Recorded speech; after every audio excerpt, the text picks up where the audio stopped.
Family lunch. Such a simple phrase, right? For most people, it probably means warm hugs, catching up, laughter over too much food.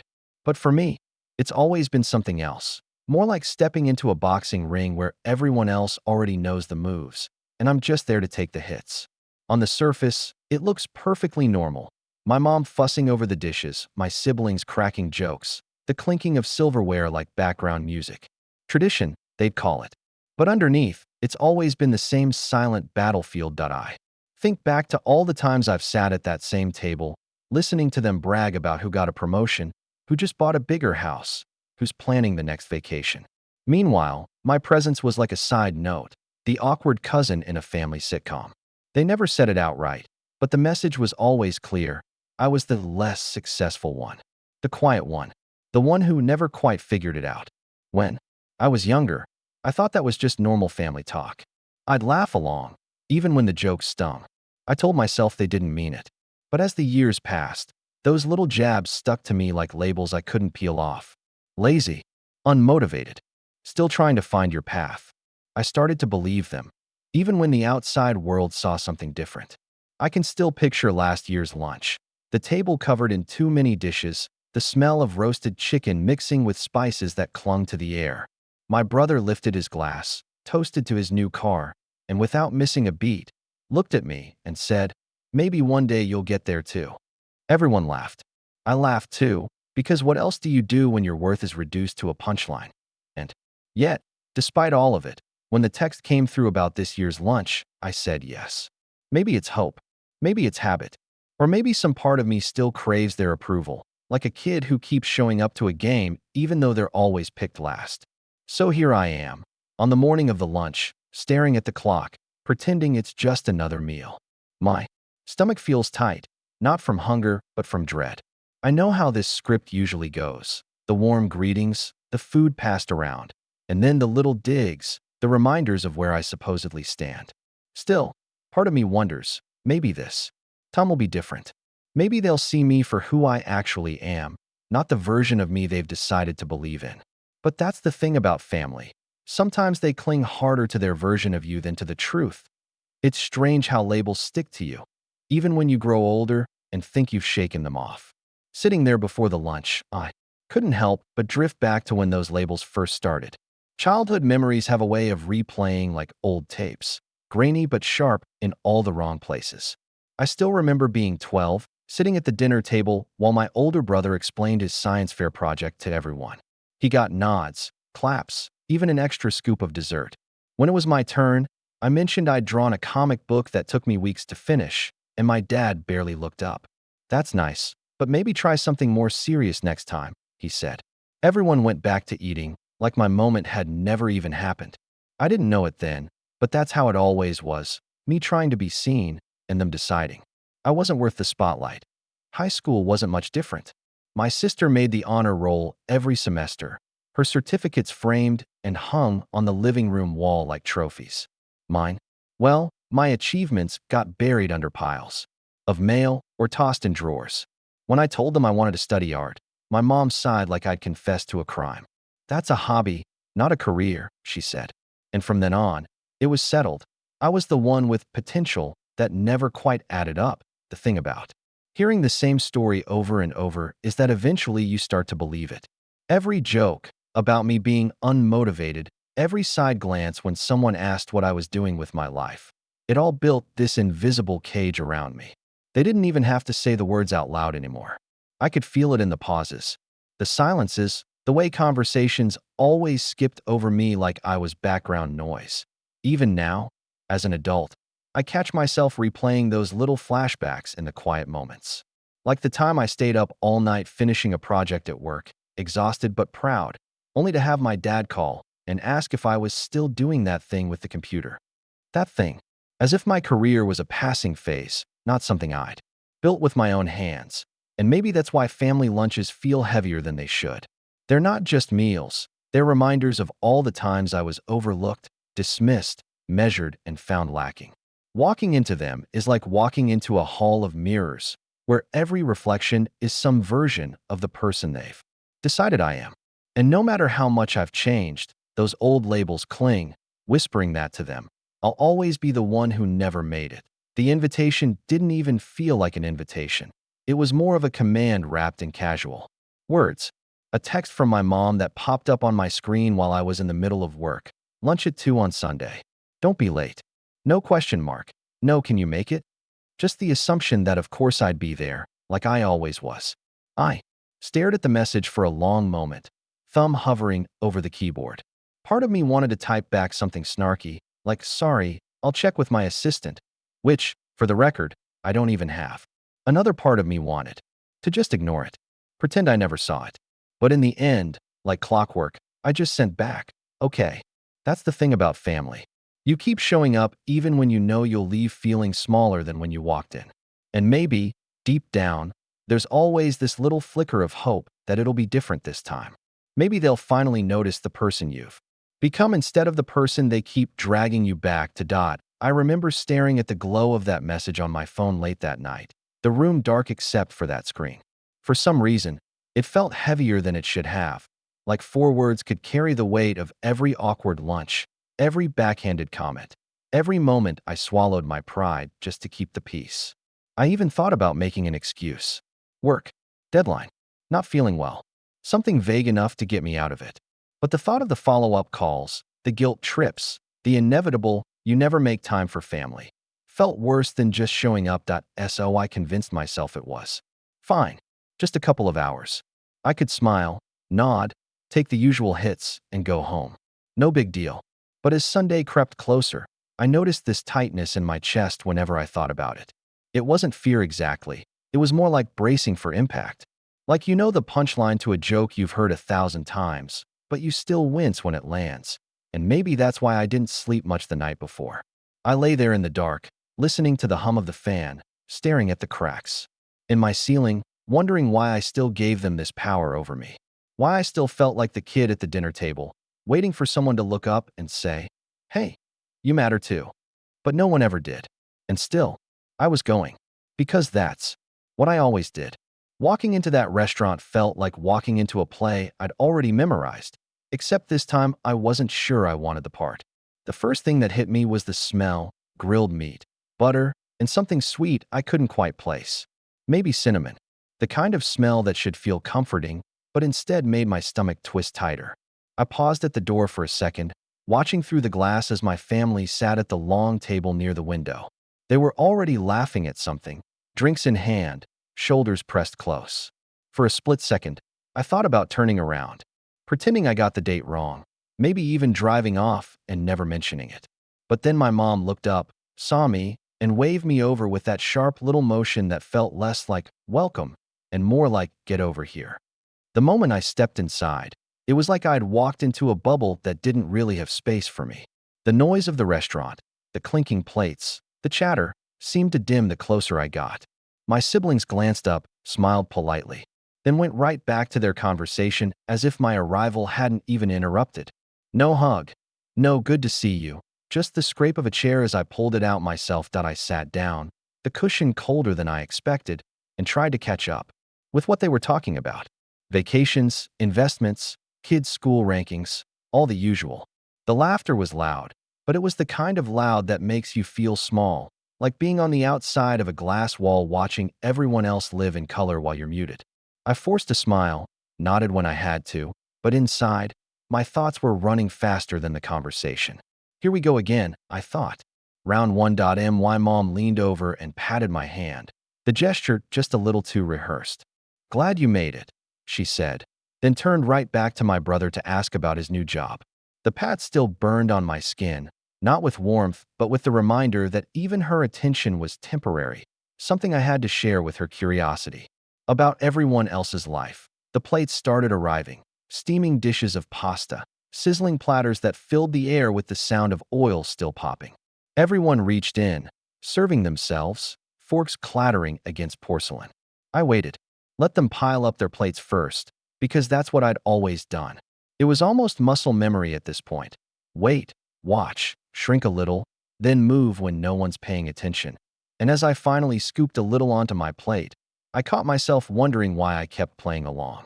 Why I kept walking into these lunches knowing exactly how they would make me feel.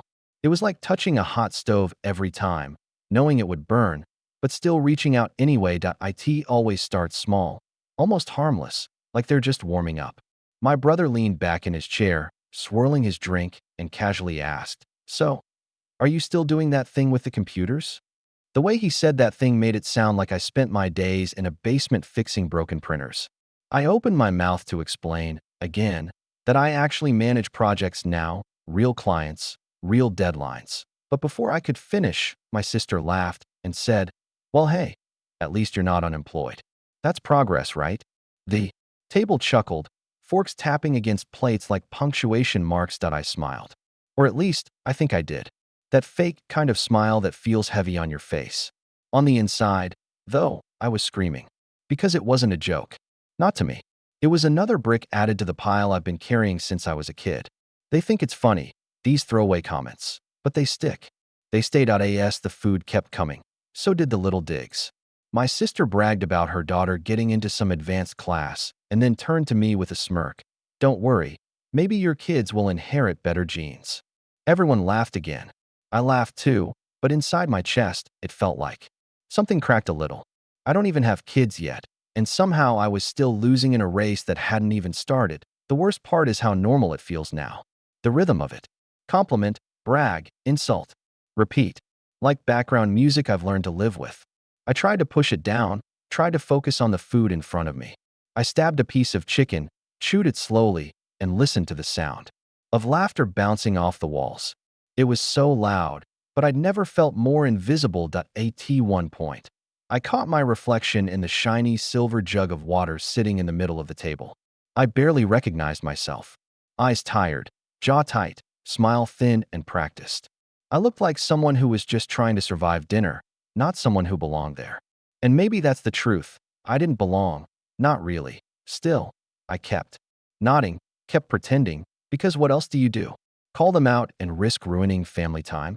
Or sit quietly, let them chip away at you, and hope no one notices how much it hurts? Either way, you lose. And I was tired of losing. Somewhere between the second round of drinks and dessert menus being passed around, I felt a soft nudge against my leg under the table. It was my fiancée.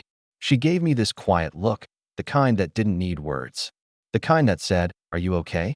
I tried to brush it off with a small smile, but she wasn't fooled. She'd been watching, picking up on the undercurrent that most people outside the family never noticed. A little later, when the chatter shifted and no one was paying attention to us, she leaned in close and whispered, "Do they always talk to you like this?" Her voice was gentle, but her eyes, they were sharp, almost angry on my behalf. I felt my throat tighten. I wanted to say no, that tonight was just an off night, that it wasn't usually like this. But the words caught in my chest because we both knew it would be a lie. So instead, I shrugged and muttered, "Yeah, pretty much." There was this silence between us for a moment, even with the noise of the table roaring around us. It wasn't awkward, it was heavy, like she was seeing me differently now, not just as the person she knew, but as someone who'd been carrying this invisible weight for years. And honestly, it was embarrassing. I didn't want her to see me like that. Not because of shame exactly, but because I've gotten so good at hiding it that letting someone else see felt like being stripped down in public. She didn't push. She didn't launch into a lecture or tell me to stand up for myself. She just slipped her hand onto my knee, grounding me, reminding me she was there. And in that moment, I realized how rare that feeling was at that table, to have someone in my corner, even quietly. It almost made me emotional, which of course I swallowed down. Because the last thing I needed was my family noticing and turning that into another joke. That a flashback popped into my head, uninvited. Years ago, when I was dating someone else, she came to a family dinner once. She'd laughed at their jokes, even joined in, not realizing how deep the barbs went. Afterward, she said, "Wow, your family's hilarious." I remember smiling and nodding, but inside I felt hollow. It was like no one else could see what I was seeing. This time was different, though. My fiancée didn't laugh. She noticed. And that noticing meant more than I could say. The conversation at the table picked up again, louder and louder. I sat there with her hand still resting lightly on my leg and thought, maybe I'm not crazy. Maybe it really is as cruel as it feels. And maybe I don't have to keep swallowing it forever. Just when I thought the night had settled into its usual rhythm of laughter at my expense, the atmosphere at the table shifted. It happened so suddenly, it was almost jarring. My mom glanced toward the entrance, straightened her back, and with this overly bright smile, she waved someone over. Her boss. I didn't even know he'd been invited. 1 second the table was a circus of digs and bragging, and the next it was like a curtain had dropped and everyone remembered they were supposed to be civilized. He walked in with this calm authority, the kind of presence that instantly changes the room.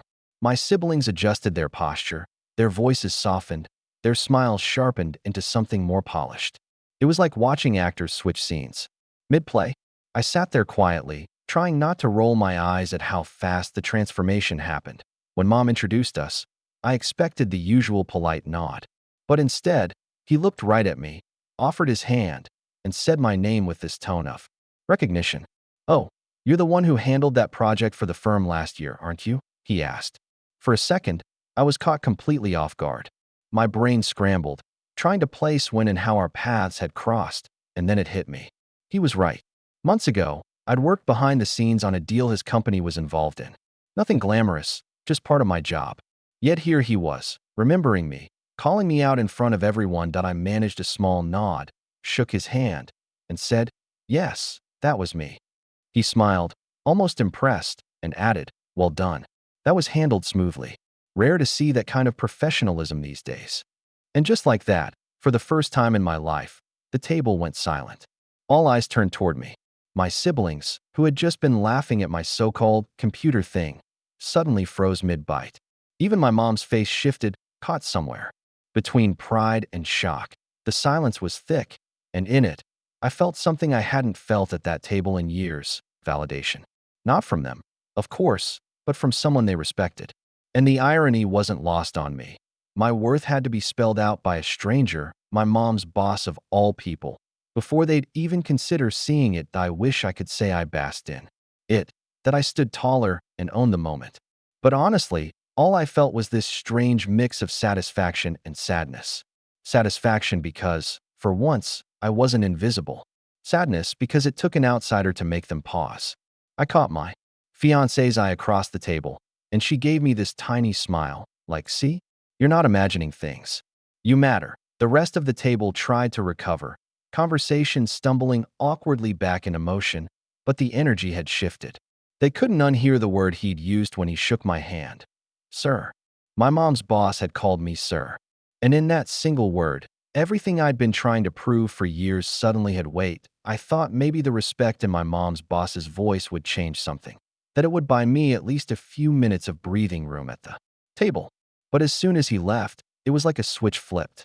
The laughter came back, sharper this time, like they had to make up for that brief silence when someone else dared to see me differently. My brother smirked and muttered, "Wow, look at you getting a fan club," and my sister quickly added, "Guess miracles do happen." Everyone chuckled, clinking glasses again as if to erase what just happened. Something inside me snapped. It wasn't loud, it wasn't dramatic, but I felt it, like a cord finally tearing after being pulled too tight for too long. My fork froze mid-air, and before I even realized I was speaking, the words spilled out. "Do you even hear yourselves?" My voice cut through the noise, sharper than I intended.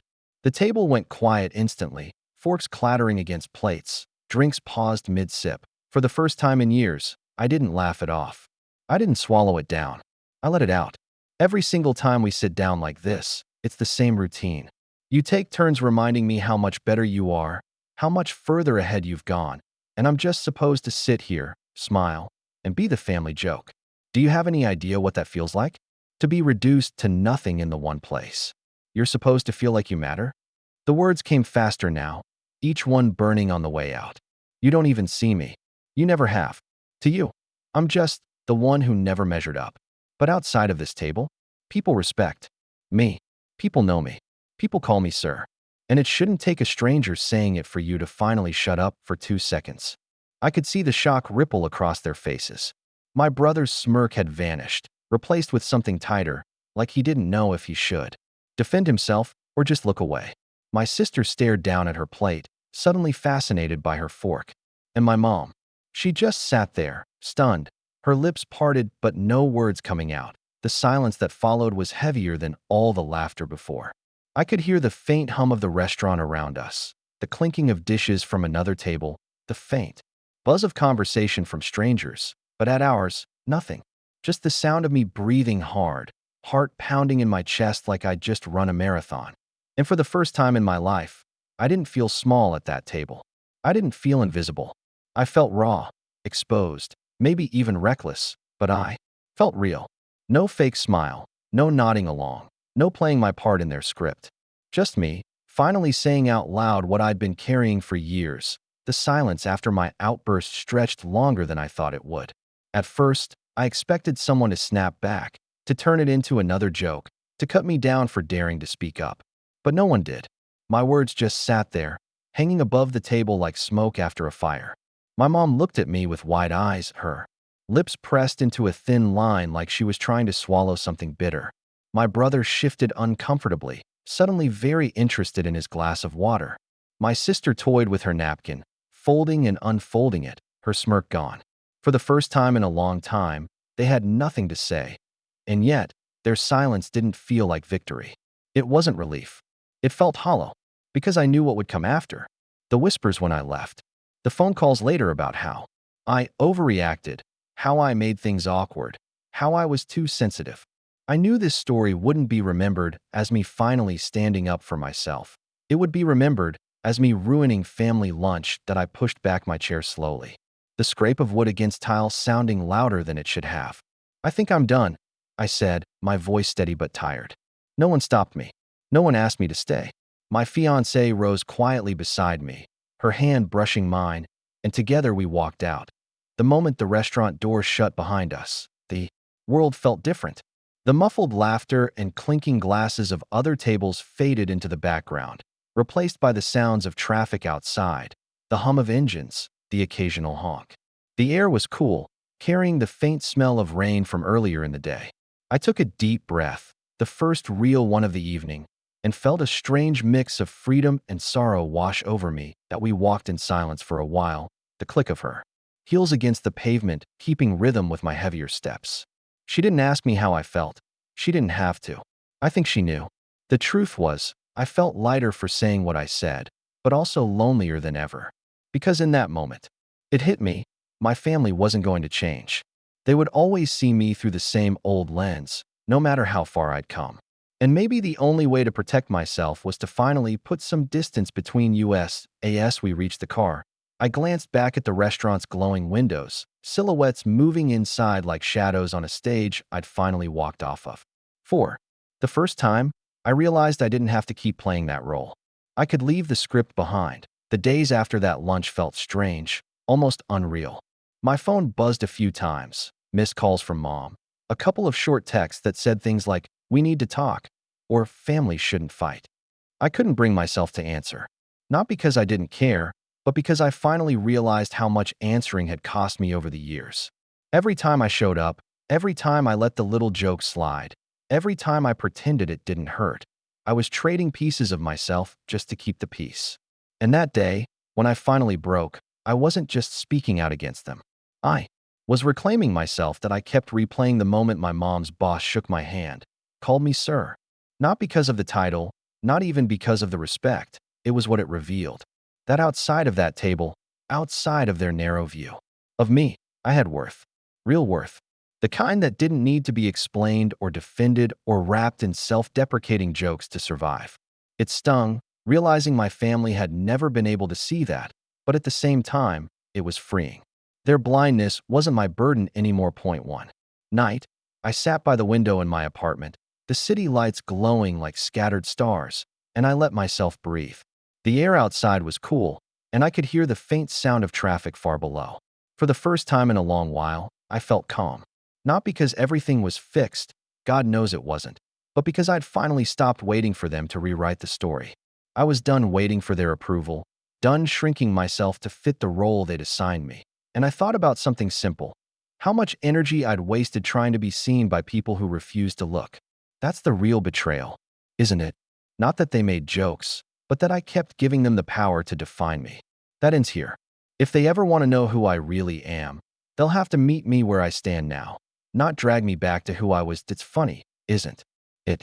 Family is supposed to be the one place where you're loved without conditions, where you're safe no matter what. But sometimes, family is just people who refuse to update their version of you.